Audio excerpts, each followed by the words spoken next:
VOA World News. VOA 세계 뉴스입니다. 박근혜 한국 대통령은 고고도 미사일 방어체계 사드의 주한미군 배치 문제가 한국 내부에서 정쟁거리가 돼서는 안 된다고 말했습니다. 박 대통령은 오늘 청와대에서 주재한 국가안전보장회의에서 사드 배치는 북한의 위협으로부터 국가와 국민의 생명을 지키기 위한 어쩔 수 없는 선택이었다며 이를 놓고 분열하고 사회 혼란이 가중된다면 이는 북한이 원하는 것이라고 말했습니다. 박 대통령은 또 북한이 한국의 자위적 조치인 사드 배치 결정을 적반하장격으로 왜곡 비난하고 반정부 투쟁을 선동하면서 남남 갈등을 부추기고 있다고 비난했습니다. 한국 내 일각에서는 사드 배치가 한반도의 안보와 경제 상황에 악영향을 미칠 것이라며 강력히 반대하고 있습니다. 터키의 레셉 타입 에르도안 대통령이 국가 비상사태를 선포했습니다. 에르도안 대통령은 쿠데타 발발 닷새 만인 어젯밤 텔레비전 연설에서 3개월간 국가 비상사태를 선포한다며 이는 민주주의와 법치 회복을 위한 가장 효과적인 조치를 취하려는 목적이라고 말했습니다. 국가 비상사태 기간 중 터키군은 국가를 통제할 수 없게 된다고 에르도안 대통령은 밝혔습니다. 관측통들은 이번 국가 비상사태는 터키 정부가 쿠데타의 주동 세력으로 지목하고 있는 제미 이슬람학자 페툴라흐 뀼렌의 추종자들을 겨냥한 것으로 보고 있습니다. 한편 터키 당국이 이번 쿠데타와 관련해 체포한 사람은 9천여 명에 달합니다. 또 약 5만 명의 공무원들의 직무가 정지되거나 해직됐습니다. 미국이 지원하는 시리아 전사들이 오늘 이슬람 순위파 무장 조직 ISIL의 북부 도시 만비지에서 48시간 안에 물러날 것을 요구했습니다. 시리아 민주군 산하 만비지 군사위원회는 성명에서 ISIL 반군들의 경화기만을 갖고 제약 없이 마을을 떠날 이틀간의 시간을 부여한다고 밝혔습니다.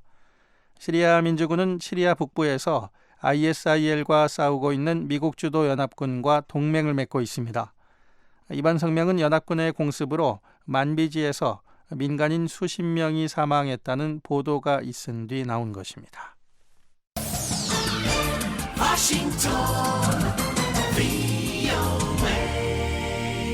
지금 여러분께서는 VOA 세계 뉴스 듣고 계십니다.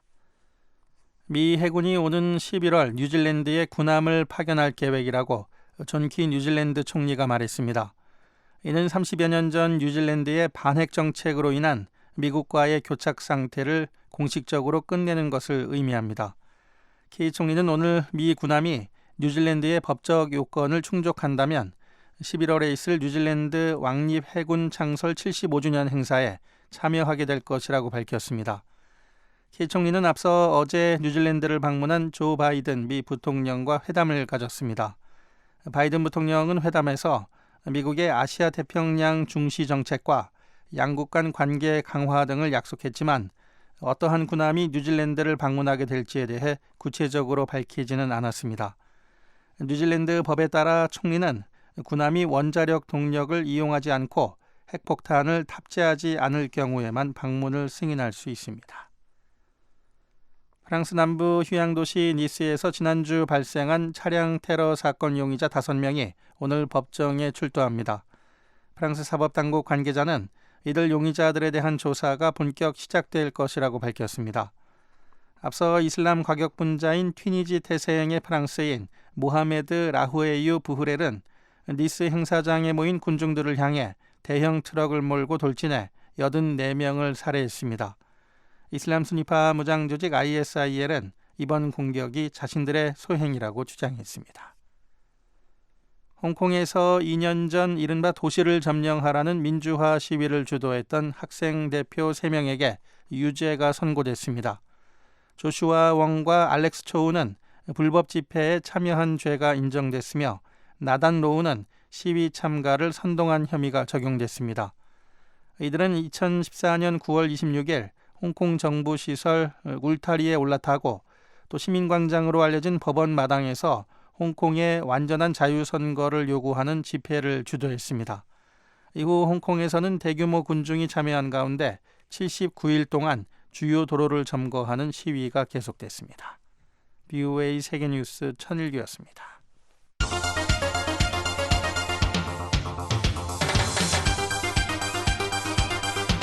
VOA News Today.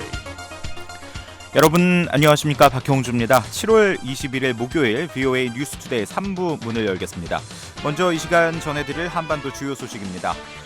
한국 박근혜 대통령은 고고도 미사일 방어체계 사드의 한국 배치와 관련해 북한이 한국 내 국론 분열을 노리고 있다면서 단합을 강조했습니다.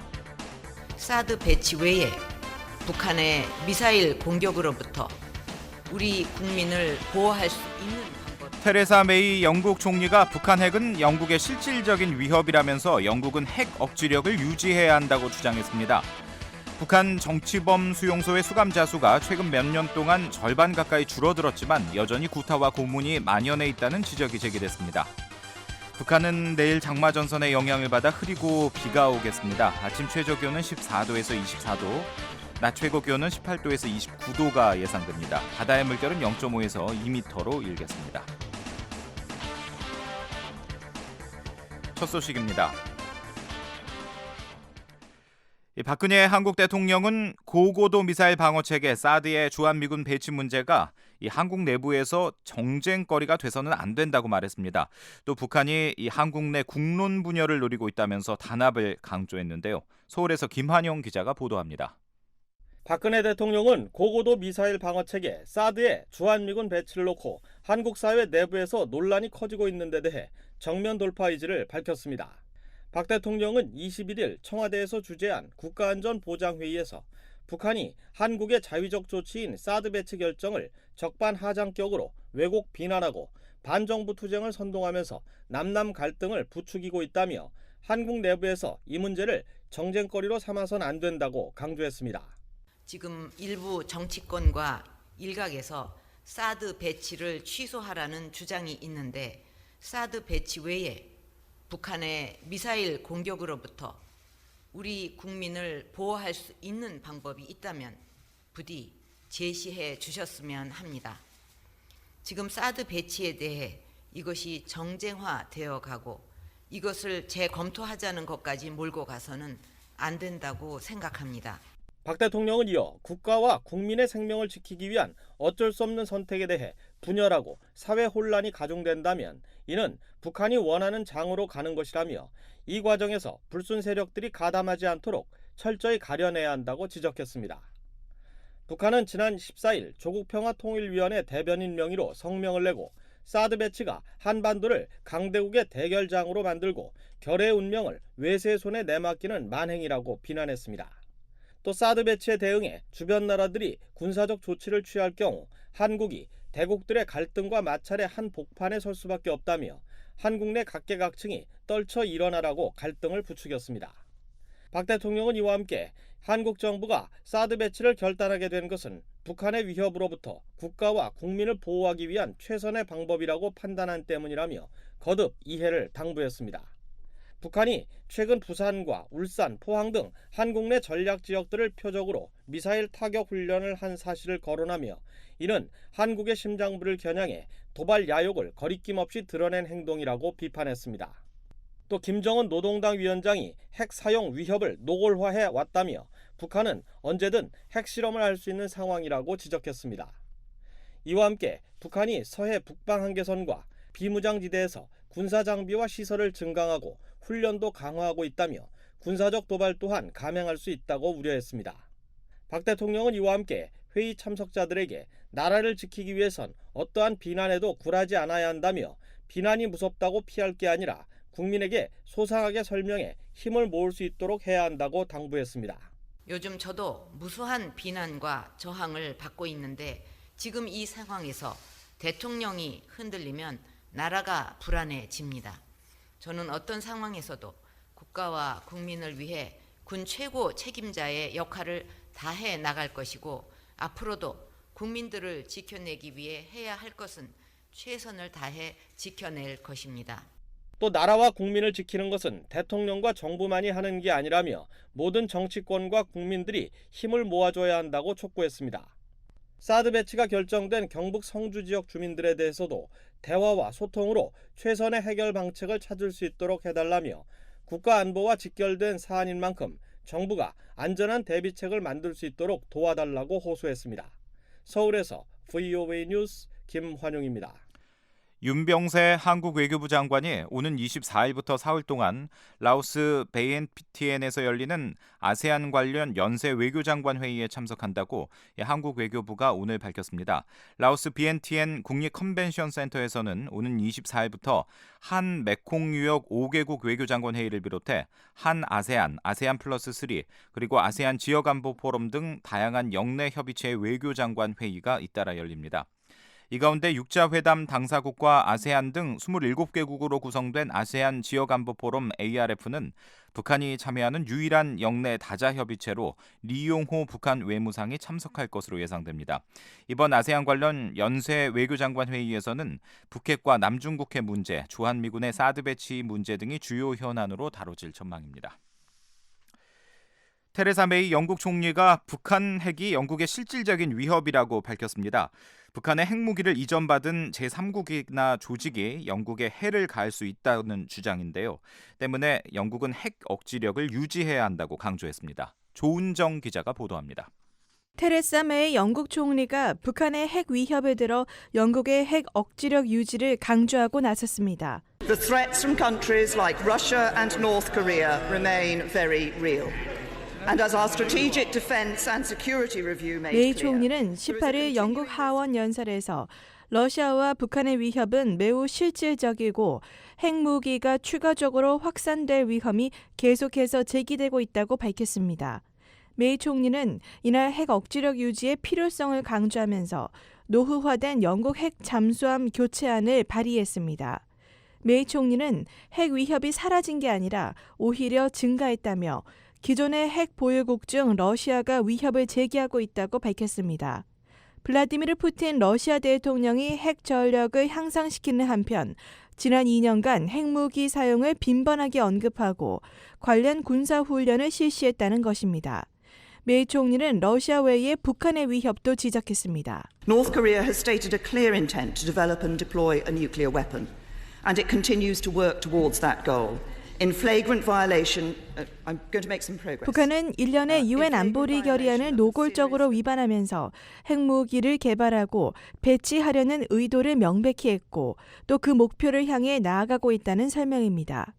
메이 총리는 북한이 21세기 들어 핵무기를 시험한 전 세계 유일한 나라이고 탄도미사일 기술을 이용해 위성도 발사했다며 잠수함 발사 미사일도 개발하고 핵 확산 금지 조약은 탈퇴했다고 말했습니다.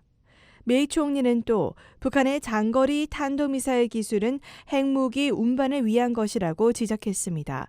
그러면서 북한이 핵무기 12개를 제조할 수 있는 핵물질을 보유하고 있는 것으로 보고받았다고 밝혔습니다.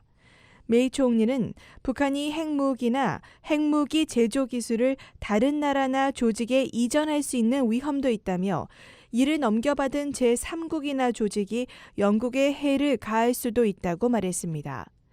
메이 총리는 한번 핵무기를 포기하고 나면 다시 되찾는 것은 불가능에 가깝다며 영국이 계속 핵 억지력을 유지해야 한다고 주장했습니다.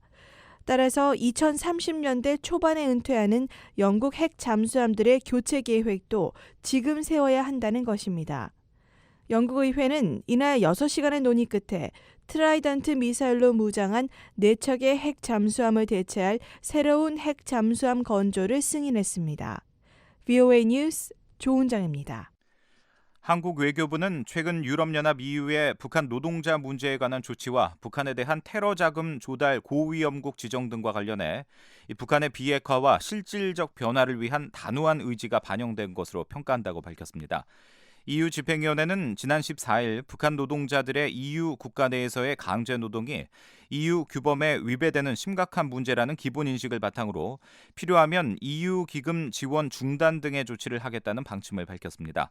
한국 외교부 조준혁 대변인은 EU 집행위원회 이 같은 조치가 북한에 대한 자금 세탁과 테러 자금 조달 고위험 국가 지정과 함께 북한의 국제 금융망 접근 차단을 강화시킬 것으로 기대한다고 말했습니다.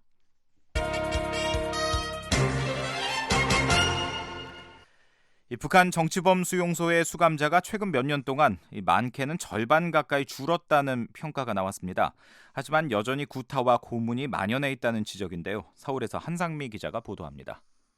한국의 국책연구기관인 통일연구원이 최근 배포한 북한 인권 실태와 현황 자료에 따르면 북한에 존재하는 것으로 알려진 정치범 수용소는 모두 6곳, 북창 18호 수용소와 요독 15호 수용소, 개천 14호 수용소, 명간 16호 수용소, 청진 25호 수용소, 회령 22호 수용소 등입니다. 이 가운데 중국과의 국경 지역에 위치한 회령 22호 수용소는 수년 전 폐쇄됐으며 북창 18호 수용소는 이전한 것으로 파악됐습니다. 수용소 폐쇄와 이전을 겪으면서 15에서 20만 명이던 수감자도 8에서 12만 명으로 줄었습니다.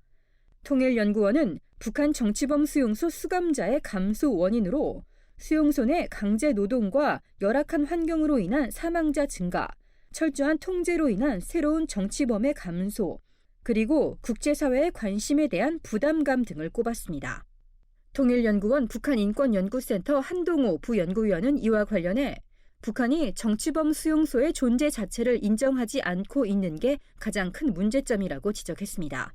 실질적으로는 법적인 측면에서는 큰 문제가 없는 시설입니다. 하지만 그 실태를 저희가 분석을 해보면 너무나 많은 인권 유린이 벌어지고 있다는 데 문제가 있습니다. 또한 정치범 수용소 같은 경우는 북한 당국이 인정하지 않기 때문에 국제사회에서 저희가 북한과 대화할 수 있는 그런 이슈가 될 수가 없습니다. 북한의 정치범 수용소는 과거 김일성 정권부터 시작해 1980년대 김정일 시대가 본격화되면서 그 존재가 알려졌습니다. 현 김정은 정권도 체제 유지를 위해 정치범 수용소를 존속시키고 있습니다.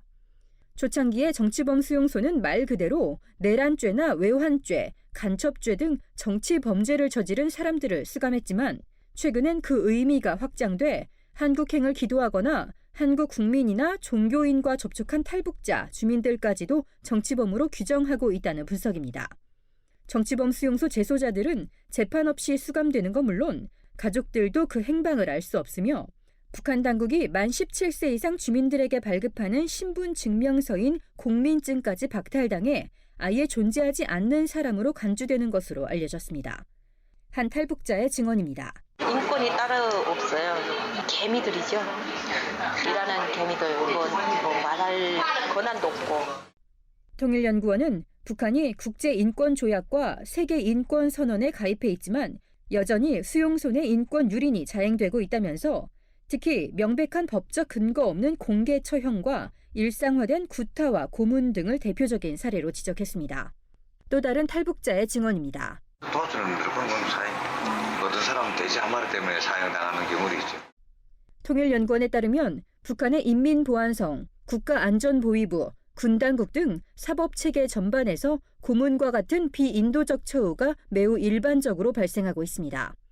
이상신 통일연구원 북한인권연구센터 부연구위원은 북한의 경찰과 사법체계에서 폭력은 필수적인 부분이라며 경찰과 수용소 간부들은 책임을 피하기 위해 죄수들이 다른 죄수의 고문에 참여하도록 하고 있다고 설명했습니다. 북한에서도 고문이 합법적인 것은 아니기 때문에 만약 직접 고문을 한 것보다 동료 수감자들에게 폭력을 전가하는 이런 행태들이 그렇게 많이 나고 있는 것을 확인할 수 있었고요. 정치범 수용소에서 강제 노동보다 더 힘든 고문은 하루 종일 벽을 보고 앉아 움직이지 못하게 하는 고문, 한겨울에 찬물 붓기, 양손을 뒤로 묶어 높은 벽에 매다는 일명 비둘기 자세 고문, 불로 지지는 불고문, 채찍질, 물고문 등이 있다고 이 부연구위원은 설명했습니다. 아울러 수용소 내 공개 처형, 특히 가족의 공개 처형을 목격한 탈북자 상당수는 심리적 충격과 외상후 장애 등을 겪고 있다고 덧붙였습니다. 서울에서 VOA 뉴스 한상미입니다. 북한이 또다시 탈북자 유인 납치를 주장하면서 미국의 북한 인권 운동가죠. 수전 숄티 디펜스 포럼 대표를 배우로 지목했습니다. 이 숄티 대표는 이런 주장을 일축하면서 국제사회가 탈북자 문제에 더 관심을 가져야 한다고 촉구했습니다.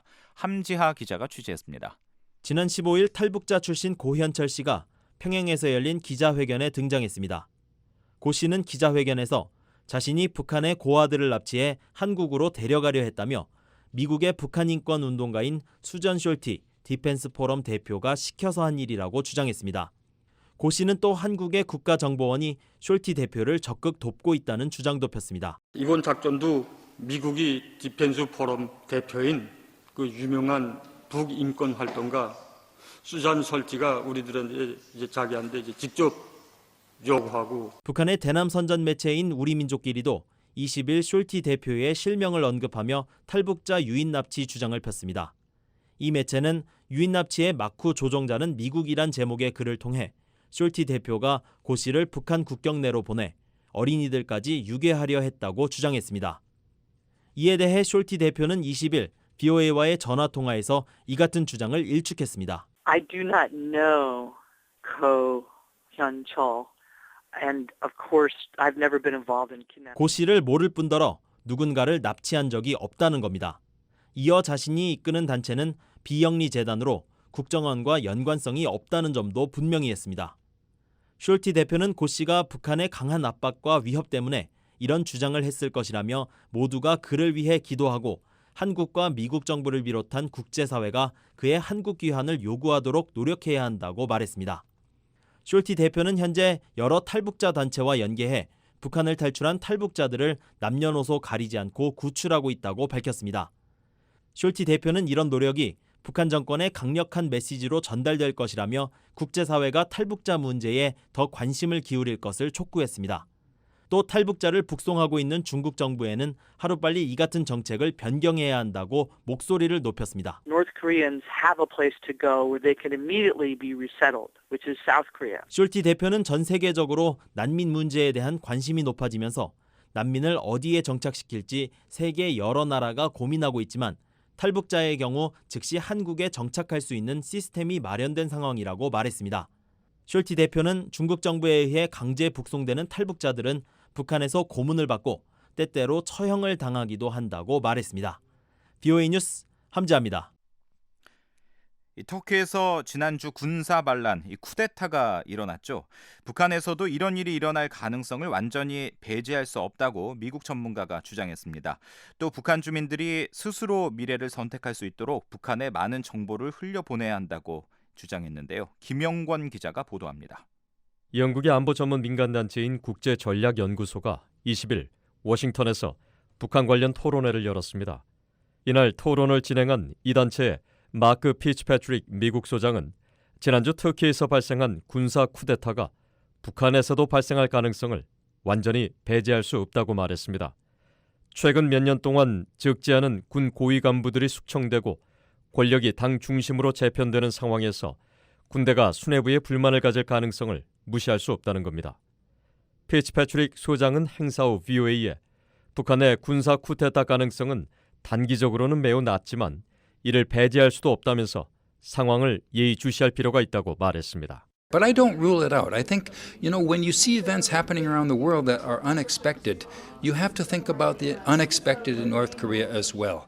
북한군의 많은 고위 간부가 숙청되고 일부가 처형되는 상황에서 많은 고위 장교들은 자신의 역할과 생명에 위협을 느낄 수밖에 없다는 겁니다.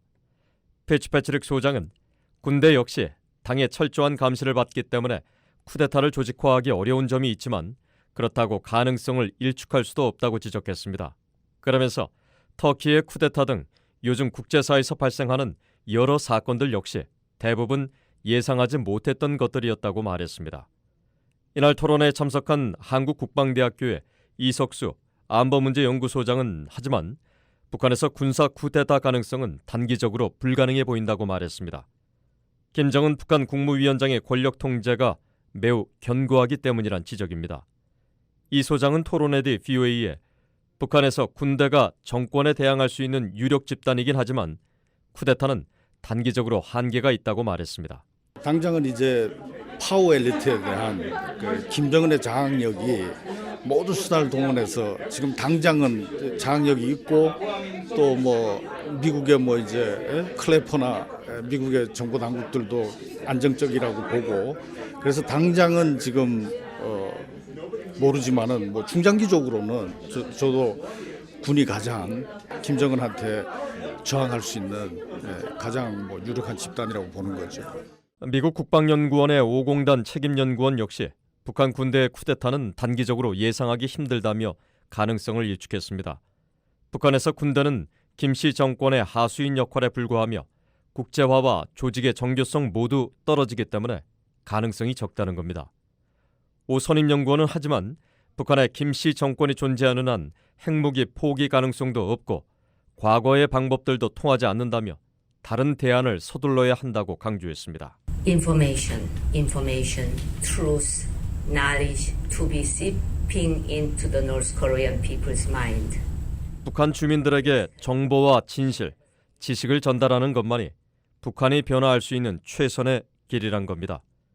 오 책임연구원은 지난 20년간 3권의 책을 쓰면서 이런 제안을 미국과 한국 정부에 꾸준히 제기했다며 북한의 젊은 엘리트들과 장마당 세대 등 주민들에게 그들의 미래를 위해 더 나은 길이 있다는 것을 반드시 알려줘야 한다고 강조했습니다.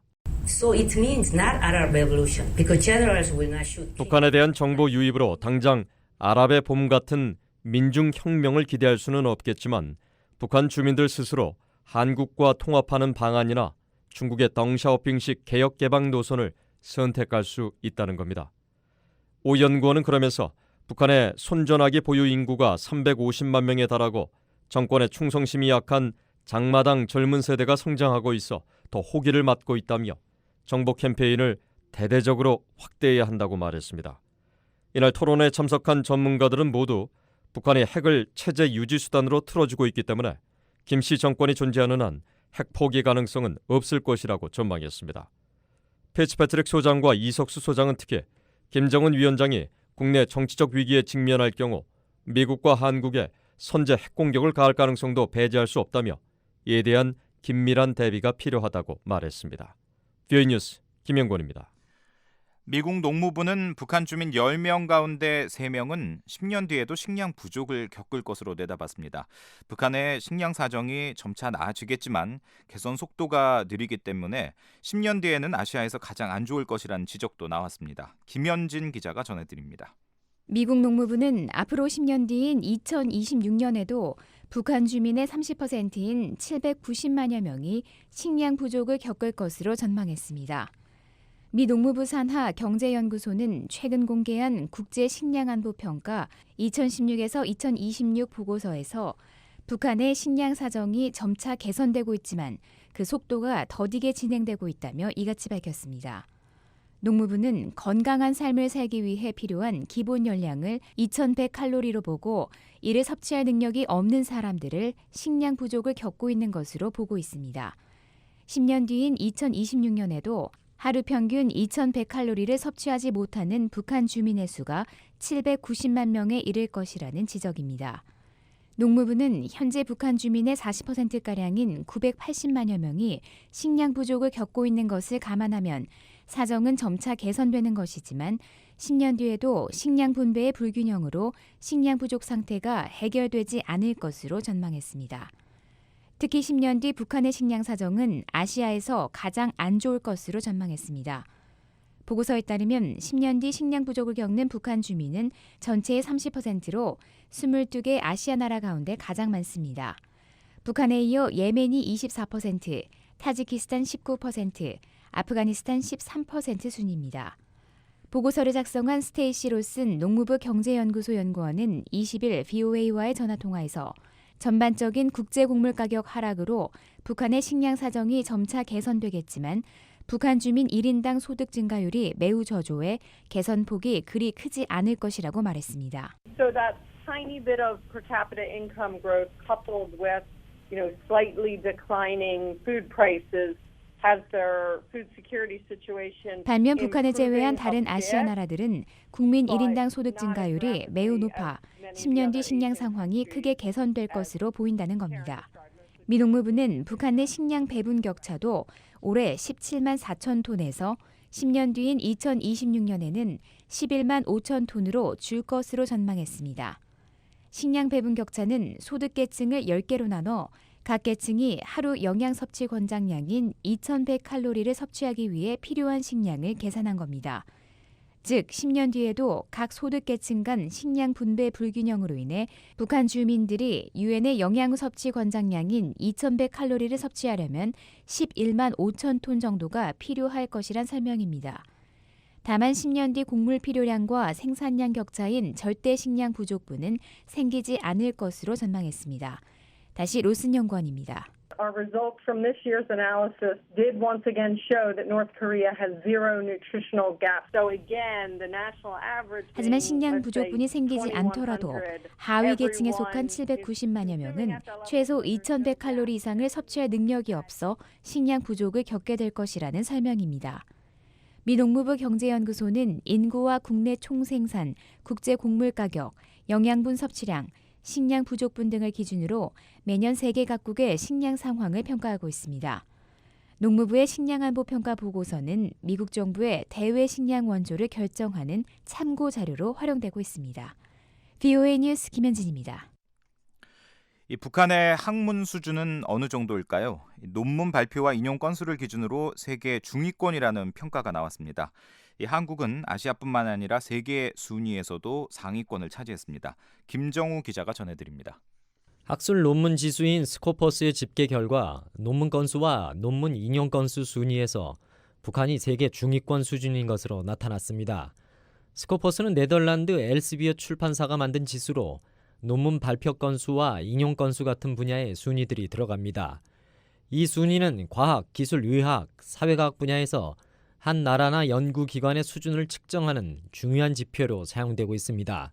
스코퍼스가 지난 1994년부터 2015년까지의 자료를 집계한 결과 북한은 논문 건수에서 239개 나라 가운데 126위, 인용 건수로는 113위를 기록해 모두 중위권 수준이었습니다.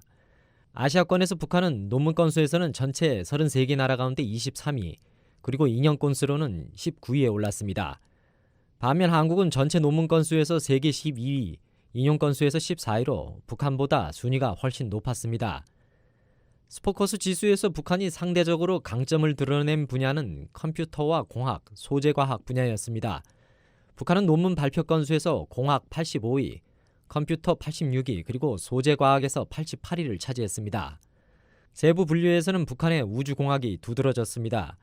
북한은 우주공학 관련 논문 건수 순위에서 239개 나라 가운데 63위, 인용 건수에서는 174개국 중 50위를 차지했습니다. 또 이 분야 아시아 순위에서 논문 건수로는 13위, 그리고 인용 건수는 11위였습니다. 한국은 북한이 상대적으로 강점을 보인 우주공학 분야에서도 북한을 크게 앞섰습니다. 한국은 논문 발표 건수에서 세계 12위, 인용 건수에서는 9위를 차지했습니다. 그 밖에 학자들의 연구 성과 수준을 나타내는 H지수 순위에서는 북한이 293개 나라 가운데 105위, 그리고 아시아에서는 33개국 중 17위를 기록했습니다. 한편 스코퍼스 집계 결과 지난 20년 동안 거의 모든 분야에서 미국이 선두를 지켰고 아시아에서는 일본과 중국이 각 분야에서 선두 다툼을 벌인 것으로 나타났습니다. VOA 뉴스 김정우입니다. 안녕하십니까? 여기는 미국의 소리 VOA 한국어 방송입니다. 함께 나누고 싶은 소식이나 다양한 의견이 있으시면 전화 주시기 바랍니다. 연락 주실 미국 번호는 1-202-205-9942번입니다. 먼저 국가번호 1번을 누르신 후 지역번호 202 그리고 205-9942번을 누르시면 이렇게 짧은 음악이 나옵니다.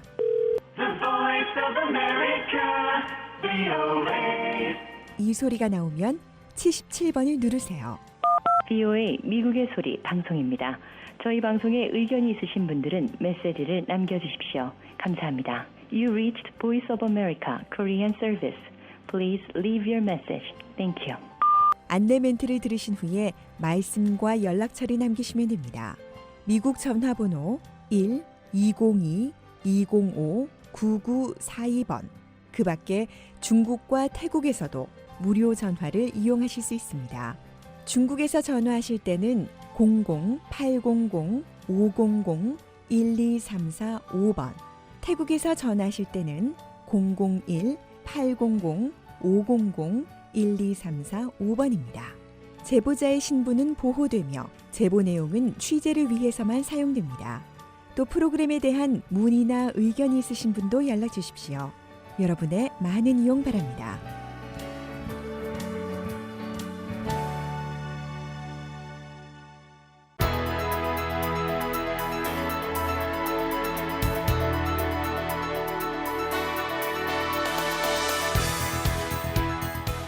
네, 세계 곳곳의 뉴스와 미국 뉴스를 정리하는 시간이죠. 세계는 지금, 오늘은 부지영 기자와 함께하겠습니다. 어서 오십시오. 네, 안녕하세요. 네, 안녕하세요. 자, 오늘은 어떤 소식을 가지고 오셨습니까? 네, 지난주 발생한 군사 쿠데타를 6시간 만에 진압했던 터키 정부가 그 후속 대책으로 3개월간의 국가 비상사태를 선포했습니다. 예. 이 소식 먼저 전해드리고요. 이번 주 미국과 쿠바의 외교 관계가 정상화된 지 1주년을 맞았는데요. 그동안 어떤 변화가 있었는지 살펴보겠습니다. 네. 이어서 마이크 펜스 인디애나 주지사가 어제 공화당 전당대회에서 부통령 후보 지명을 공식적으로 수락했다는 소식도 준비되어 있습니다. 네. 자, 먼저 터키 소식을 보겠습니다. 쿠데타는 몇 시간 만에 끝났습니다만 지금 터키 상황이 상당히 급박하게 진행되고 있다고요? 네, 이 유럽과 아시아를 잇는 지점에 위치한 터키에서 지난 15일 밤이었죠. 이 레제프 타이프 에르도안 대통령에 반대하는 일부 군부 세력이 반란을 일으켰지만 예. 이 다음 날 새벽이 밝기 전에 실패로 돌아갔는데요. 이후 터키 정부는 연루 세력에 대한 대대적인 숙청 작업을 진행하고 있습니다. 예. 군과 정부 각 부처, 교육계를 비롯한 터키 사회 각 분야에서 이 쿠데타 관련 혐의로 구금됐거나 자리에서 물러난 사람이 무려 6만 명에 달하는 것으로 주요 매체들이 전하고 있는데요. 예.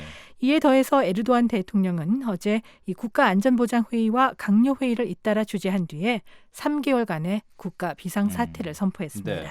국가 비상사태 선포로 어떤 것들이 달라지는 겁니까? 네, 터키 정부가 발표한 내용에 따르면 대통령과 정부는 의회의 입법 절차를 거치지 않고 새로운 칙령을 만들 수 있게 됩니다. 예. 또 필요하다고 판단할 때 국민의 기본권과 자유를 제한하거나 유예하는 판단을 내릴 수도 있고요. 이 현대 이 민주주의의 기본 요소인 삼권 분립의 원칙이 부인되는 겁니다. 예. 다시 한번 말씀을 드리자면 법을 만드는 권한과 이를 집행하는 권한, 또 법에 관련해서 잘잘못을 가리는 권한이 이 모두 대통령과 정부에게 집중되는 상황이 되는 거죠. 네. 그러니까 이 비상사태가 선포되는 기간 동안에는 대통령을 뭐 법적으로 견제할 만한 그런 세력들이 이제 없다라는 얘기인데 네.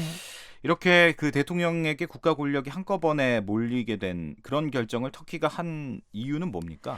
네, 터키 정부가 이 명분으로 내세운 것은 쿠데타 배후 세력의 척결입니다. 예. 이 대통령에게 특별 권한을 부여해서 반란 세력을 정리하는 일에 효율성을 더하자는 건데요.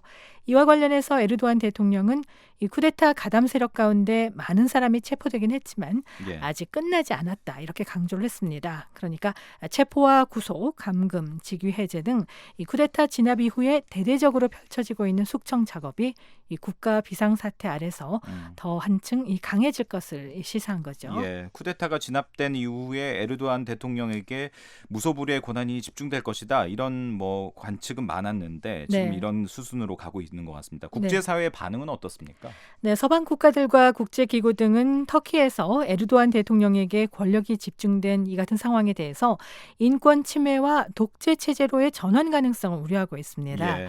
자이들라드 알후세인 UN 인권 최고 대표는 앞서 성명을 통해서 이 터키 정부가 인권 보호 시계를 거꾸로 되돌리는 일이 없기를 촉구한다고 밝혔고요. 예. 또 세계 각국의 언론은 에르도안 대통령이 터키를 이슬람 국가로 바꾸려 하고 있다. 이런 분석을 일제히 내놓고 예. 있습니다.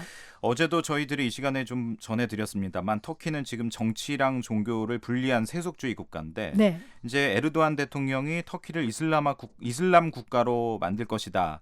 이런 연연은 쿠데타 이전부터 계속 제기됐었다고요? 맞습니다. 에르도안 터키 대통령은 집권 직후부터 이 모든 공립학교에서 이슬람 수니파 교리를 가르치도록 하는 등 이슬람주의를 강화해왔기 때문인데요. 예. 뭐 여성들이 집 밖에서 이 머리와 가슴 부분을 가리는 히잡을 착용하게 했고요. 공공장소에서 남녀 간의 애정 행위를 불법으로 만드는 한편 밤늦은 시간에 주류 판매를 금지하는 등 이 이슬람 교리에 따른 법규를 속속 채택했습니다. 예. 에르도안 정부의 이 같은 이슬람주의 강화 정책은 이 터키 인구의 95% 이상이 이슬람 신자이기 때문에 네. 그동안은 이 별다른 저항 없이 자리를 잡아왔습니다. 네. 자, 그렇다면 미국은 지금 터키에서 벌어지고 있는 상황에 대해서 어떤 입장을 취하고 있는 겁니까? 네, 이 바락 오바마 미국 대통령은요, 이 에르도안 대통령이 국가 비상사태 선포를 골자로 한 이 중대 발표를 앞서 예고했던 지난 화요일에 예. 이 에르도안 대통령과 전화 통화를 했습니다. 네네. 그러면서 이 쿠데타 후속 조치를 위한 터키 당국의 수사에 적절한 협조를 제공할 용의가 있다. 이렇게 밝힌 것으로 백악관이 전했는데요. 오바마 대통령은 또 민주적으로 선출된 터키 민간 정부를 폭력으로 무너뜨리려 했던 쿠데타 시도를 다시 한번 강하게 비난했고요. 또 터키 민주주의에 대한 지지를 표명했습니다. 예, 그러니까 미국은 공식적으로 터키 정부를 지지하고 있다라고 봐야겠군요. 그렇습니다. 그런데 이 미국이 터키 정부를 적극적으로 지지한다기보다는 예. 이 사안에 따라서 지원할 부분은 지원을 하고 또 돕지 말아야 할 부분에서는 손을 떼는 것으로 이렇게 보시는 게 좋을 것 같은데요. 예. 이 터키는 이 지정학적인 가치 때문에 이 미국, 유럽과 그 중동 사이에 있는 지정학적인 가치 때문에 미국의 중동 전략 전개상 이 주요 협력 대상이 되고 있지 않습니까? 네. 하지만 이 에르도안 정부의 독재적인 행태 그리고 인권 탄압과 관련해서는 미국 정부가 거리를 두고 있습니다. 그렇군요. 그렇다면 지금 미국과 터키의 협력이 두드러지는 부분은 어떤 겁니까? 네, 이 터키는 이슬람 순위파 극단주의 무장단체죠. 이 ISIL의 활동 근거지인 시리아 그리고 이라크와 모두 국경을 맞대고 있는데요. 그래서 미국은 ISIL 공습에 사용하는 공군기지를 터키 영토 내에서 운영하는 등 이 터키를 ISIL 격퇴전의 주요 협력 대상으로 삼아왔습니다. 예. 미국 정부 관계자들은 만약에 터키에서 이번에 쿠데타가 성공을 했다면 이 지역의 정세가 지속적으로 불안정해지면서 내전으로 진행될 수 있었고 예. 이런 사태는 또 이 ISIL과의 전투를 비롯한 중동 사태 대처에서 터키의 협력을 약화시키는 요인이 될 것으로 분석하고 있다고 이 뉴욕타임스가 전하기도 했습니다. 예. 오바마 미국 대통령은요. 에르도안 터키 대통령과의 최근 통화에서도 ISIL의 위협에 대응하는 일에 이 초점을 유지하라고 예. 주문한 것으로 그렇군요. 알려졌습니다. 앞서서 그 미국 정부가 에르도안 정부의 독재적인 행태나 인권 탄압에 대해서는 거리를 둘 것이다 이렇게 이제 얘기를 해주셨는데 네. 그렇다면 미국과 터키가 지금 거리를 두는 분야는 어떤 겁니까? 네, 미국은 에르도안 정부가 지난 2013년 6월에 이스탄불의 탁심 광장 개발에 항의하는 주민들의 시위를 이 폭력 진압한 뒤부터 공식 대화를 삼가해 왔습니다. 예. 또한 이번 쿠데타 직후부터 터키 정부는 재미 이슬람학자 페홀라후 권렌을 이 배후 조종자로 지목을 하고 미국 정부에 추방해달라는 요청을 접수했는데요. 존 케리 미 국무장관은 쿠데타 배후에 대한 주장이 아니라 증거를 보내야 한다면서 터키 정부의 요청에 호응하지 않았습니다. 네, 세계는 지금 부지영 기자와 함께하고 있습니다. 미국과 쿠바가 외교 관계를 정상화한 지 이제 1년이 됐군요. 네, 미국과 쿠바가 지난해 양국 수도의 대사관을 교차 개설해서 국교를 재개한 지 이번 주로 1주년을 맞았습니다. 네. 지난 3월에는 바락 오바마 대통령이 현직 미국 국가 원수로서는 88년 만에 처음으로 이 쿠바를 방문하기도 했는데요. 쿠바가 미국과의 관계를 정상화한 뒤 경제 회복 전망이 커지는 등 이 다양한 변화가 일어나고 있는 것으로 나타났습니다. 예. 구체적으로 쿠바에서 어떤 변화들이 일어나고 있습니까? 네, 일단 미국인 관광객들이 쿠바로 몰려들면서 이 관광 수익이 크게 늘었습니다. 쿠바 정부 발표에 따르면 지난해 쿠바를 찾은 미국인 관광객은 약 16만 1,000명에 이르는 것으로 나타났는데요. 예. 전년과 대비해서 76% 이상이 증가한 규모입니다. 예. 올해도 지난 4월까지 집계된 방문객만 이 9만 명을 넘어섰기 때문에 네. 연말에는 지난해보다도 더 늘어난 수치를 기록할 그렇군요. 것으로 보입니다. 관광객이 증가할 뿐만 아니라 미국 기업들이 쿠바에서 이 사업을 하고자 하는 그런 기업들도 늘고 있다고요? 맞습니다. 이 쿠바로 사업 영역을 확장하거나 쿠바 진출을 준비하고 있는 미국 기업이 늘고 있는데요. 지난달 말에 이 수도 아바나에서 미국계 스타우드 호텔 1호가 문을 열었습니다. 예. 미국의 호텔 기업이 쿠바에 진출한 것은 60여 년 만에 처음 있는 일이라고 하고요.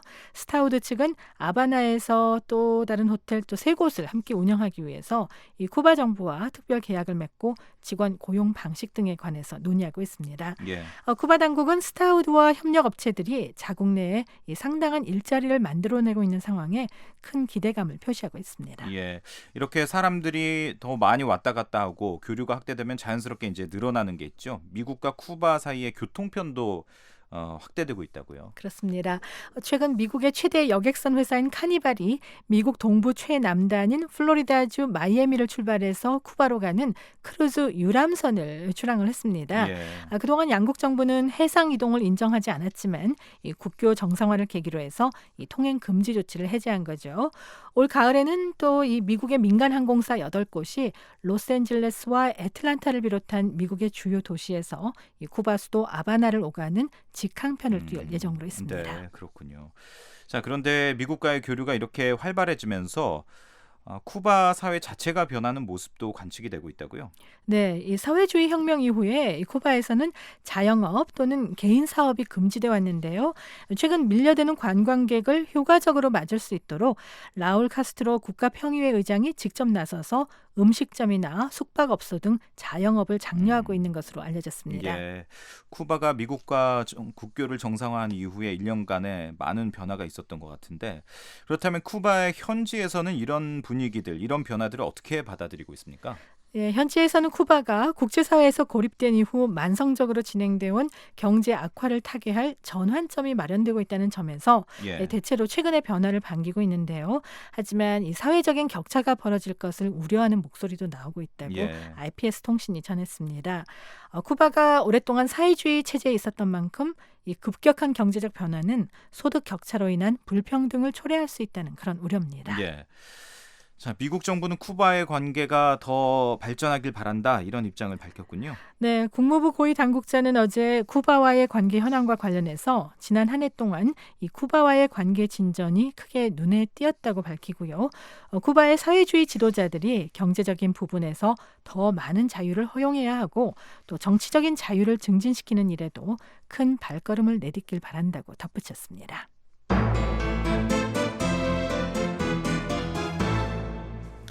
네, 끝으로 미국 오하이오주 클리블랜드에서 블레드에서 열리고 있는 공화당 전당대회 소식 알아보도록 하겠습니다.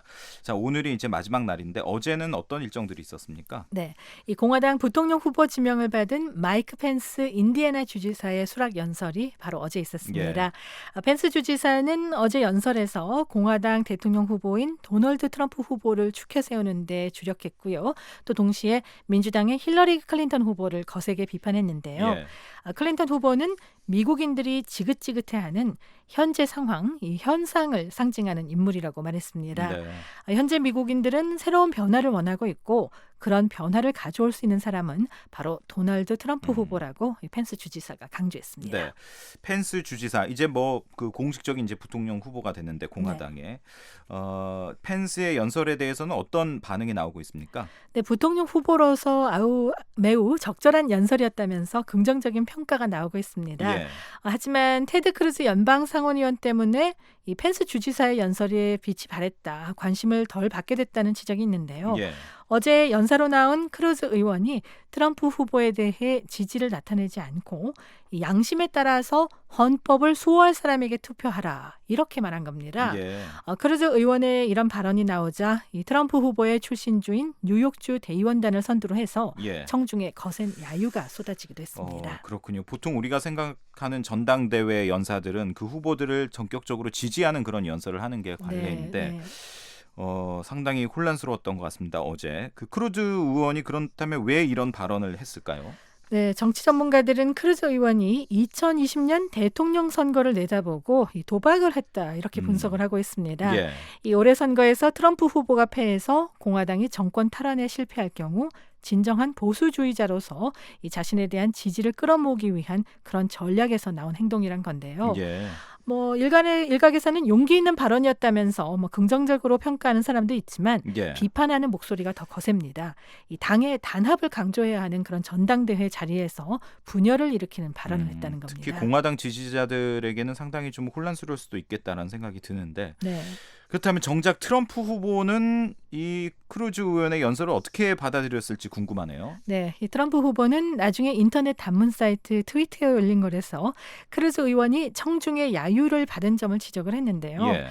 크루즈 의원이 연설하기 2시간 전에 연설문을 받아서 읽어봤다고 합니다. 하지만 그대로 진행하게 했다면서 별로 대단한 일이 아니라고 일축을 했습니다. 그런가 하면 민주당의 힐러리 클린턴 후보도 반응을 보였는데요. 이 크루즈 의원의 말을 그대로 빌려서 양심에 따라서 투표하라 이런 글을 인터넷에 올렸습니다. 네.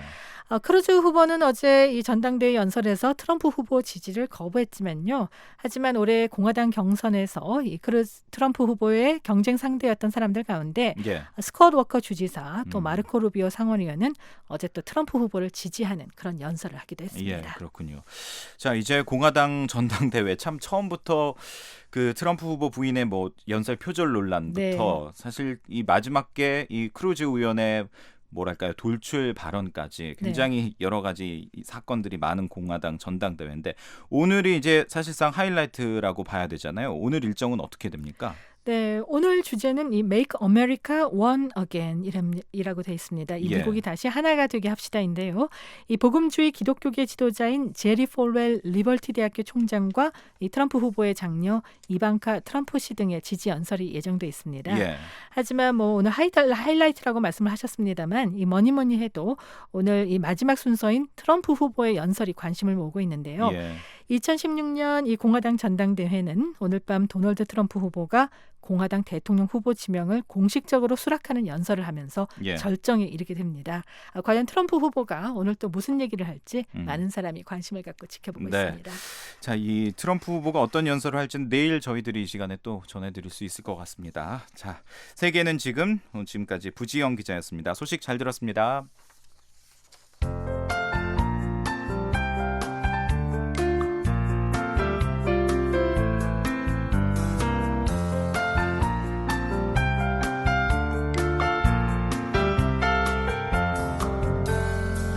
네, 끝으로 북한 지역 날씨입니다. 북한은 내일 장마 전선의 영향을 받아서 흐리고 비가 내리겠습니다.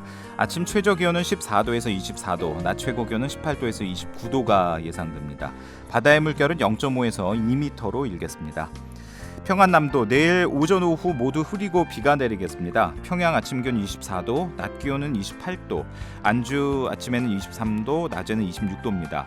남포 아침 23도, 낮에는 27도가 예상됩니다.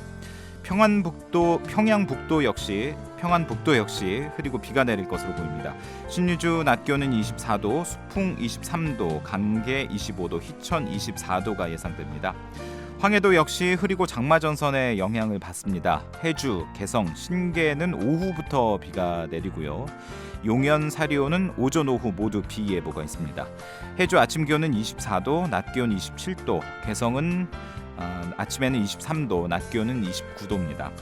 함경남도 오전 오후 모두 흐리고 비가 내릴 것으로 보입니다. 함흥 아침 기온 20도, 낮 기온 23도, 장진 아침에는 14도, 낮에는 18도입니다. 평강 오전에는 20도, 낮에는 25도가 예상됩니다. 함경북도 역시 오전 오후 모두 비 예보가 있습니다. 청진 아침에는 19도, 낮에는 24도, 삼지연 오전에는 15도, 오후에는 18도가 예상됩니다.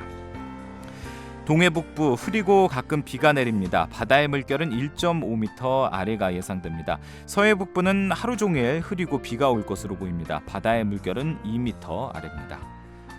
네, 7월 21일 목요일 뉴스투데이 3부 마치겠습니다. 잠시 뒤에는 BOA 세계뉴스가 이어집니다. 여기는 미국의 수도 워싱턴이고요. 저는 지금까지 박형주였습니다. 오늘도 함께해 주신 여러분 고맙습니다. 편안한 밤 보내십시오.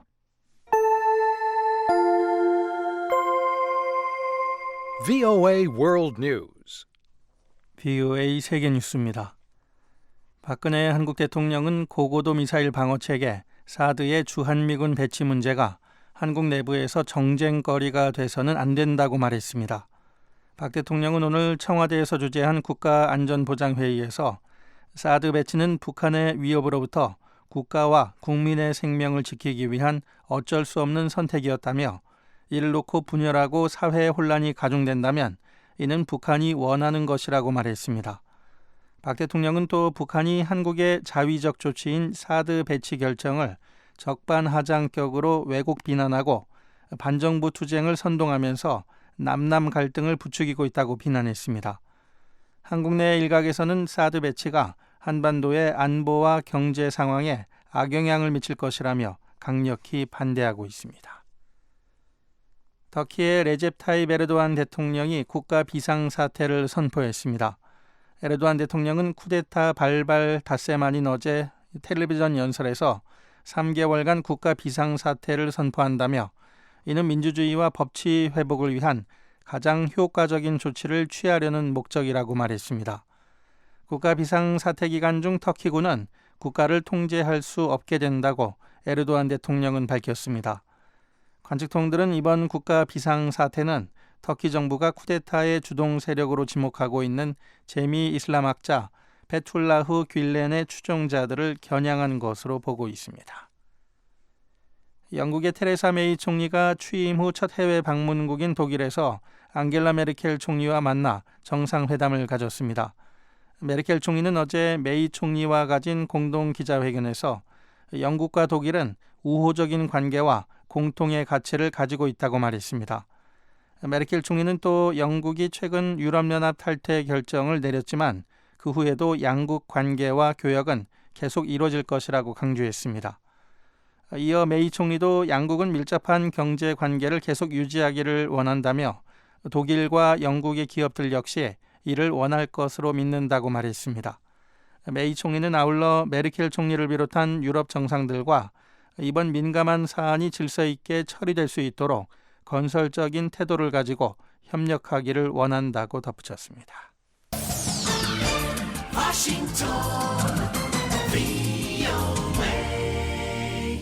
지금 여러분께서는 VOA 세계뉴스 듣고 계십니다. 미국이 지원하는 시리아 전사들이 오늘 이슬람 순위파 무장 조직 ISIL의 북부 도시 만비지에서 48시간 안에 물러날 것을 요구했습니다. 시리아 민주군 산하 만비지 군사위원회는 성명에서 ISIL 반군들의 경화기만을 갖고 제약 없이 마을을 떠날 이틀간의 시간을 부여한다고 밝혔습니다. 시리아 민주군은 시리아 북부에서 ISIL과 싸우고 있는 미국 주도 연합군과 동맹을 맺고 있습니다. 이번 성명은 연합군의 공습으로 만비지에서 민간인 수십 명이 사망했다는 보도가 있은 뒤 나온 것입니다. 시리아 주요 반군 지도자는 민간인 사망 사고에 대한 충분한 조사가 이뤄질 때까지 공습 중단을 요청했습니다. 미 해군이 오는 11월 뉴질랜드에 군함을 파견할 계획이라고 존 키 뉴질랜드 총리가 말했습니다. 이는 30여 년 전 뉴질랜드의 반핵 정책으로 인한 미국과의 교착 상태를 공식적으로 끝내는 것을 의미합니다. 키 총리는 오늘 미 군함이 뉴질랜드의 법적인 요건을 충족한다면 11월에 있을 뉴질랜드 왕립 해군 창설 75주년 행사에 참여하게 될 것이라고 밝혔습니다. 키 총리는 어제는 뉴질랜드를 방문한 조 바이든 미 부통령과 회담을 가졌습니다. 바이든 부통령은 회담에서 미국의 아시아 태평양 중시 정책과 양국 간 관계 강화 등을 약속했지만 어떠한 군함이 뉴질랜드를 방문하게 될지에 대해 구체적으로 밝히지는 않았습니다. 미국에서 모기에 의한 지카 바이러스 감염 환자가 처음 발생한 것으로 의심돼 보건당국에 비상이 걸렸습니다. 미 남부 플로리다주 보건당국은 미 본토에서 처음으로 모기에 물려 지카 바이러스에 감염된 것으로 의심되는 마이애미 환자의 사례를 분석 중이라고 밝혔습니다. 미국 질병통제예방센터와 플로리다 보건국은 지카 바이러스 확진 판정을 받은 이 환자가 해외에서 감염된 것은 아니라고 밝혔습니다. 다만 성관계에 의한 감염 여부는 확실히 밝혀지지 않았습니다. VOA 세계뉴스 천일규였습니다. 지금까지 여러분께서는 VOA 한국어 저녁 방송을 들으셨습니다. VOA 한국어 저녁 방송은 저녁 7시 30분부터 11시 30분까지 4시간 동안 중파 1188kHz를 통해 들으실 수 있습니다. 또 밤 8시 30분부터 9시 30분까지 1시간 동안은 단파 7460kHz와 9490kHz로 들으실 수 있습니다. 그리고 밤 9시 30분부터 11시 30분까지 단파 11990kHz, 12110kHz로도 VOA 한국어 저녁 방송을 들으실 수 있습니다. 그리고 매일 아침 3시 30분부터 5시 30분까지 2시간 동안 보내드리는 VOA 한국어 아침 방송은 단파 5875, 7365, 7485kHz로 들으실 수 있습니다. 함께해 주신 여러분 고맙습니다. 다음 방송 시간까지 안녕히 계십시오.